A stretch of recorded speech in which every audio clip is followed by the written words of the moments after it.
Hi everyone, ఇవాల్టి వీడియోలో ఈ హ్యాండ్ డిజైన్ని ఎలా స్టిచ్ చేసుకోవాలనేది ఇప్పుడు చూపిస్తాను. పట్టీ కోసం కట్ చేసే ఈ క్లాత్ 10 ఇంచ్ పొడవు 5 ఇంచ్ వెడల్పులో ఉండాలి.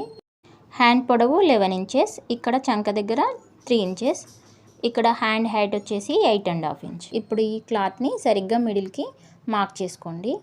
హ్యాండ్ మిడిల్ని పట్టీ మిడిల్ని మార్క్ చేసి ఇలా కదలకుండా పిన్ పెట్టుకోండి. పిన్ దగ్గర ఇప్పుడు ఇక్కడ ఒక 3 ఇంచ్ వరకు ప్లెయిన్గా స్టిచ్ చేయండి. తర్వాత పిన్ కెంచి ఇక్కడ ఇలా నేను చూపిస్తున్నట్టుగా మిగిలిన క్లాత్ అంతటిని ప్లీట్స్గా ఇలా చిన్న చిన్న ప్లీట్స్ని పెట్టండి. ఈ ప్లీట్స్ అనేది ఈ పిన్ నుంచి అటు 1.5 ఇంచు, ఇటు 1.5 ఇంచ్, అంటే 3 ఇంచ్ పొడవులో పెట్టుకోండి. మిగతాది మొత్తం ఇలా ప్లెయిన్గా స్టిచ్ చేయండి.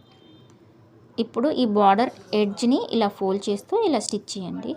తర్వాత ఇందాకలా స్టిచ్ చేసుకున్న స్టిచ్ పైన ఇంకొక స్టిచ్ ఇలా క్లాత్ని ఇలా లోపలికి ఫోల్డ్ చేస్తూ స్టిచ్చెస్ లోపలికి పోయేలా ఇలా స్టిచ్ చేసుకోండి.